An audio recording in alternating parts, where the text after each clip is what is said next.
How are you, KC? Doing great, buddy. We're getting excited for Nitro Circus.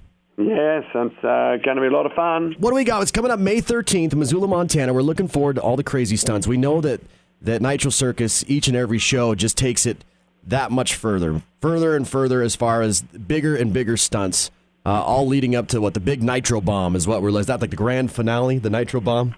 Yeah, the Nitro Bomb's a really big part of the show. It's actually not the grand finale because it's actually in the first half nice. at the moment, but it's a very big part of the show. But you're right. We've done nearly about 250 shows, I think, around the world in the last 5 years. Wow. Every corner of the earth, basically, every continent. And we've had almost 300 world firsts. So on average, as you just said, we have a world first. Something that's never been done before happens on average at least once per show. And sometimes we've had shows where we've had 4 or 5 in one night. So it's a result of the fact that because the brand and the show is so big now that we have all of the top athletes in the world now in all the different disciplines and what we call our all-rounders. We're basically the really stupid ones. They're the ones that ride lounge, 200 or 300-pound lounge chairs off the top of 50-foot high gigantor ramps. Yeah. But they're great. They're actually great stuntmen. They're great in the air. They're brilliant athletes, but they just happen to get the short straw and have to do the really, really funny, but at the end of the day, dangerous stunts.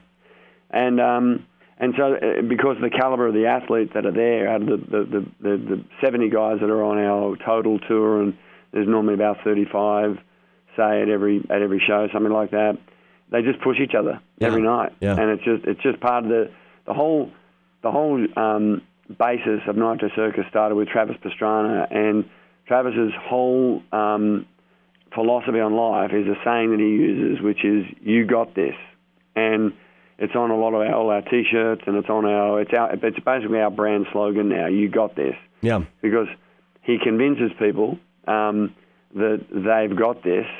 Whatever the stunt may be, when they are nowhere near got this, and they'll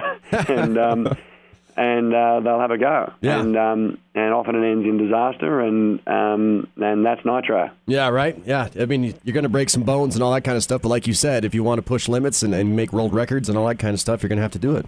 That's it, exactly right. And then because of the caliber of the guys, they're naturally competitive. They're all natural showmen, and they all want to one-up each other. They want to, they bet each other all the time, and who can be the first to do this trick. And it's the famous $1 bet in the Nitro Circus. We're big spenders. It's only always $1. I'll bet you $1. I'll bet you $1. You can't do it. Exactly. and every day, every show, every pre-show, every warm-up, I'll bet you $1 you can't do that, or I can do this before you do it. And and it's a big part of what we do. So and we're look. This is our first ever regional tour or smaller city tour, and we've done it in some other countries, and we're now doing it in the States and we're North America, and we're really excited by it because our experience is that when we get to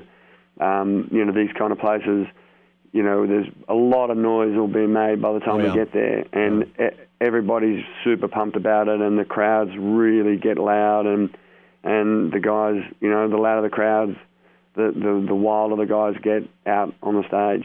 Yeah, well, you know that Montana is the birthplace of the legendary Evel Knievel, so that's right. The one thing about Evel Knievel is not a lot of people remember the jumps he actually accomplished. Most of the people remember the jumps that he missed, that he failed on. Of course. Yeah. So those are the ones that make the big spectacular, I guess. Those making the having a couple wrecks here and there is what makes you famous.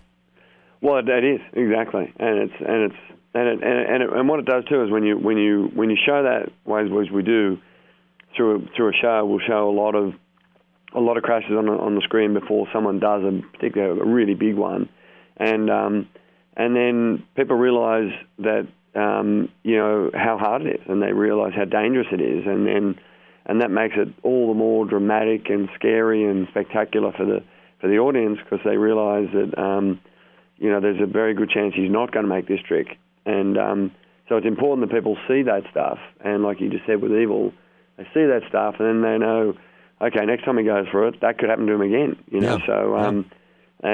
that's the way that it is. When the guys are right on top of the 50-foot Gigantor ramp, or the freestyle riders are about to hit a 75-foot jump at 45 feet, and landing to a metal lander, the consequences of, particularly on the freestyle motorbikes, of a crash on the really big tricks, are catastrophic. They really are. So it proves they're human.